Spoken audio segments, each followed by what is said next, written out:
they are targeting the heroes ni H2O?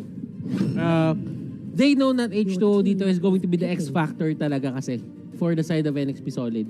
So, might as well give the other players yung mga hero nila na may mga X factor sila. Then, ang gawin mo is talagang ipitin mo si H2O in a play na parang hindi siya makakagalaw ng komportable. Tingnan mo yung ginawa nila dito. Kinuha agad nila yung Lancelot para kahit anong kunin ng NXP Solid dito, wala nang mas bibilis doon. Kasi nakuha na din nung naban na din ng Bren Esports dito yung Roger and yung Harris na nilalaro usually dito ni H2. Ah, yeah. That's a good point, honestly, Butters, ah. Pero speaking of the draft, medyo complex pa dito for the side of Bren. They have here one of the strongest side lane. And of course, Lancelot ni Carl TC, we all know what he is capable pagka hawak niya ang hero na yan. And again, yung kay Few. Meanwhile naman, nandito pa rin naman yung signature hero. Yes, it's the win rate 37.5% na nakikita nyo sa inyong harapan. Pero whenever H2O is using the Ling, regardless they win or lose that match, laging siya ang X factor just like Butter said. Now, for the side lane dito, would you think the Cho gonna be a side lane, a Rene J hero, or is it gonna be a tank? Para sa akin, automatic kasi ang NXP Solid kapag kumuha sila ng Cho, it's going to be a Rene J hero. I see. Hindi sila yung team na gumagamit ng Yawi tank Cho. Hindi nila galaw yon. It could be the adjustment na ginawa nila, who knows, pero as the stats say, si Cho ay madalas ginagamit ni Rene J. Yes. And we also know that Yawi, katulad nga, well, in-expect din siguro yung ni Bren or ng Bren, yung sinabi mo, Butters. Kasi kung makikita mo, they still ban the Kufra kasi alam nga nila na hindi pa rin yan ang hero ni Yawi. And one of the successful heroes, of course, ni Yawi, it's Kufra. And are they gonna be kasi kung iisipin mo, no, si Yawi is like somehow like a Chakno. In terms of the hero pool and even on how he actually plays. May napapansin ako dito sa side ng next episode. Halos lahat ng mga skills dito, yung mga ultimates ng mga course nila, pabilog. So sino yung nag-benefit sa mga ganyan? Atlas. They could go for an Atlas right now for NXP Solid and I wouldn't be surprised kasi isa yun sa mga hero ni Yawi din. Totoo yan. And they would go for an Akai, wow. Well, pabilog din yan. Pabilog din yan, actually. Bilog na siya, level 1 pa lang si Akai. But umiikot siya, so it still makes sense. And this is actually a welcome adjustment na ginawa na NXP Solid. Tatandaan natin na for the longest time ang sinasabi ng panel natin na ang nag-aakay lang daw sa MPL dito at nag-utilize talaga ng tama is Blacklist International. But right now, NXP Solid, gumawa na rin sila ng ways nila para ma-incorporate yung Akai dun sa playstyle na gagawin nila. Oo actually ang ganda nung adjustment na pinapakita rito ng NXP Solid. This is not the usual the first three heroes were the usual, pero yung Akai as a tank for Yawi, this is gonna be the first.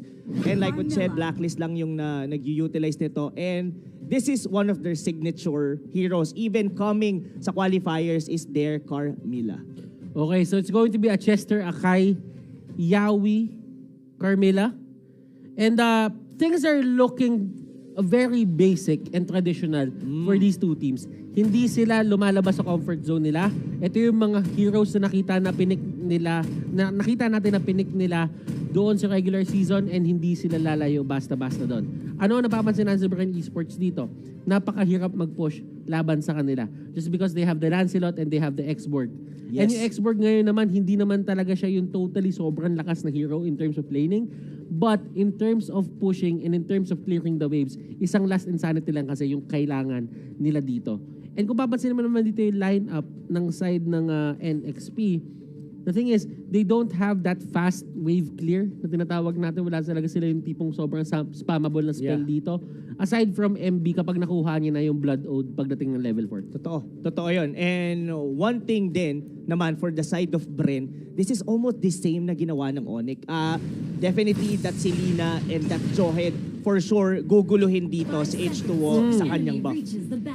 And in terms of wave clear dito, I'm actually going to think that siguro nakuha ng Bren Esports yung tamang timpla niya, while for si NXP I think medyo kailangan niya mag-adjust accordingly sa binibigay na pressure ni Bren Esports. Yes. Tingnan natin kung paano magpa-pan out tong game na to. Yun ang tanong kung paano nga talaga dito magpa-pan out. Ito na, mga kaibigan, bakbakan na Bren Esports versus NXP Solid game number 1. Pinasukin si H2O dito, medyo talaga nag-iingat lang siya. Ito yung sinasabi natin Kumbaga, yung Thorn Rose kasi triangle siya, so madaming matatamaan and you can divide the damage. Pero tingnan mo yung ginagawa ni Lasty dito.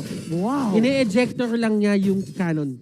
Because he knows na kapag ginawa niya yun, madedelay pa ng onti si H2. At pag na-delay si H2, pwede pa sila mag-invade. Yes, good point yon. Actually, yun din yung naisip ko nung, sabi ko, in-ejector niya yung siege minion. Tapos nung nilipat yung camera doon sa may purple buff, makukuha na nila. If napatay kagad yun ni H2O, he could just flinch papunta doon and probably retry.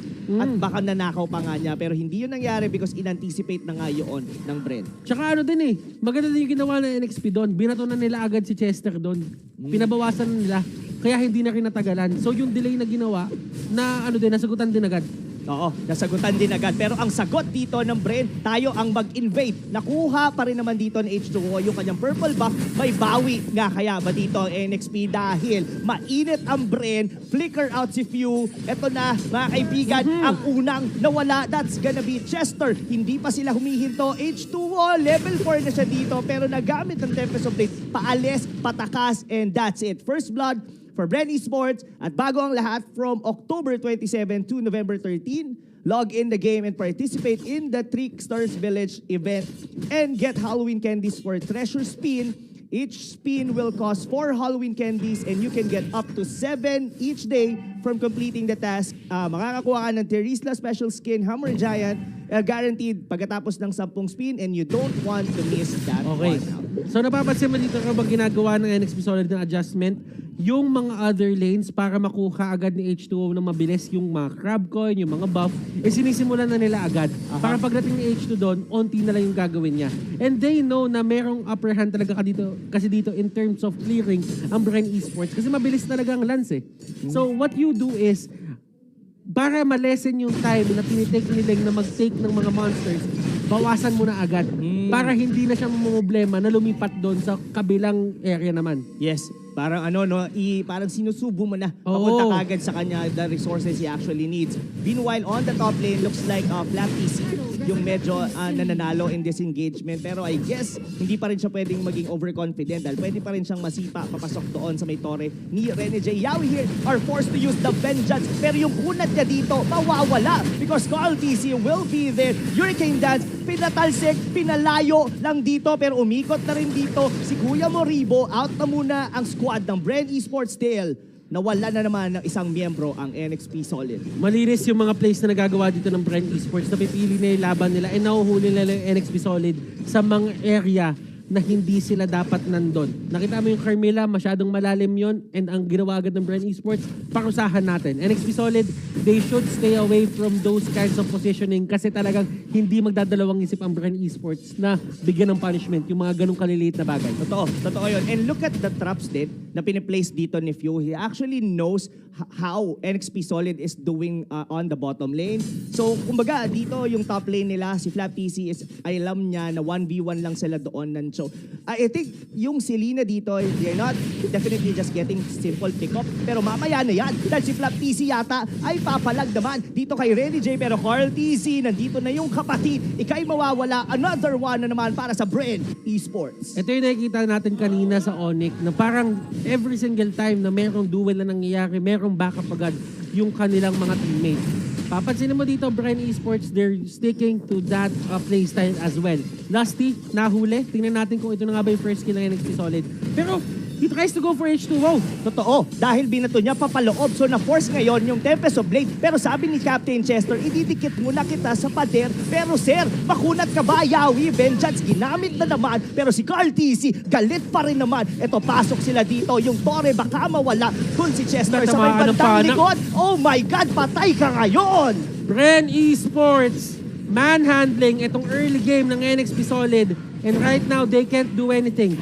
Yung kanilang sidelanes dito is level dependent and item dependent at the same time.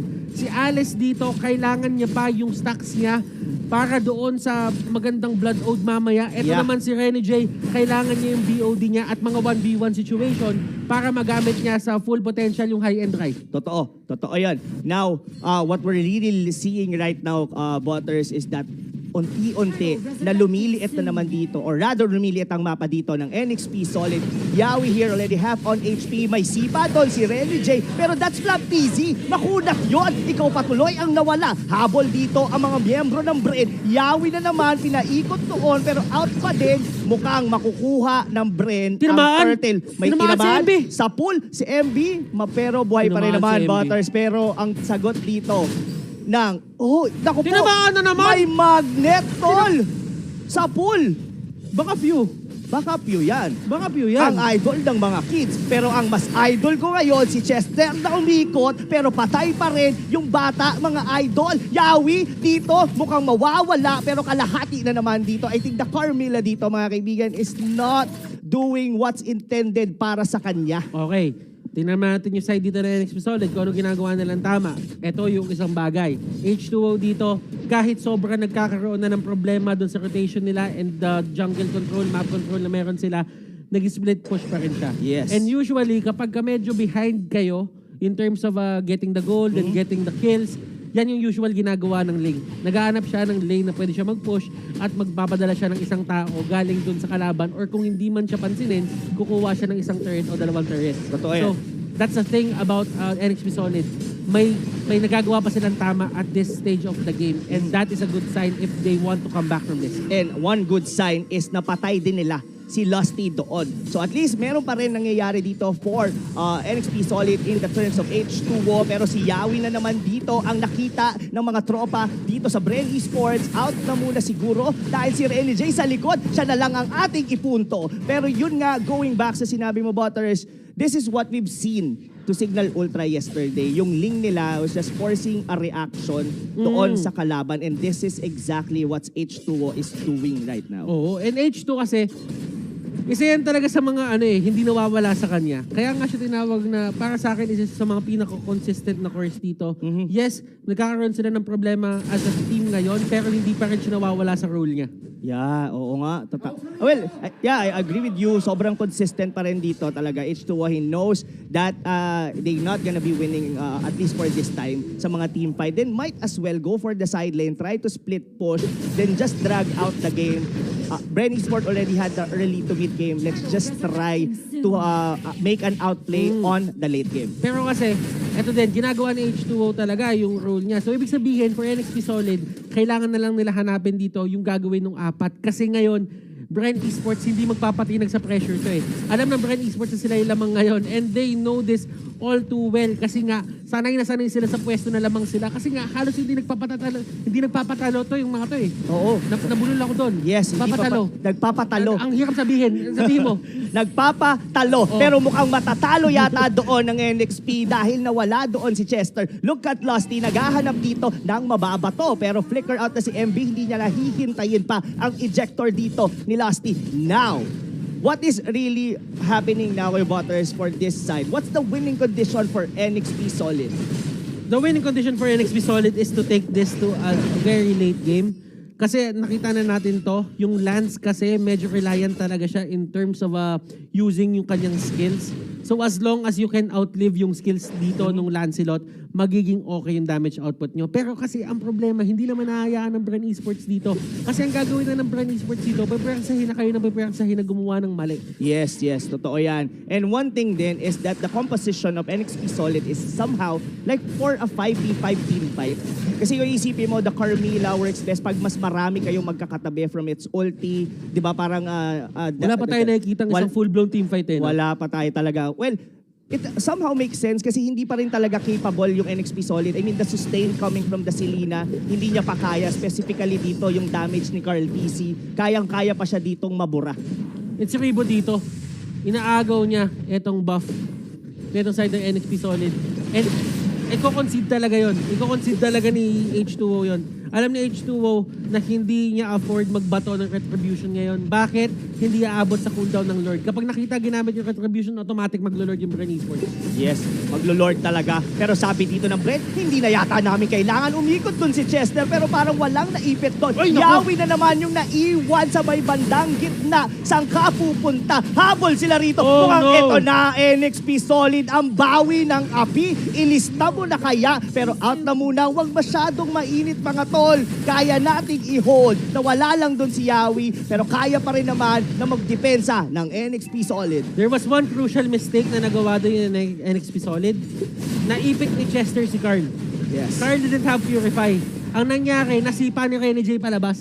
Ay, that is something to see talaga. Well, he didn't mean to do it. I guess he wants to do is isipa pa lalo pa loob kasi para hindi makapag-puncture and phantom execution out. Pero that doesn't happen. If that actually happened, NXP Solid could just come back from that position. Oh, and if they got that malaking goal ang makukuha nila dun just because hindi pa nati-take down dito si Card Z. Well, for NXP Solid, nakita na sila ng way para kontrolin yung Lance. Nagawa lang ni Chester, na ipit na niya. Kailangan na lang nila gawin ulit.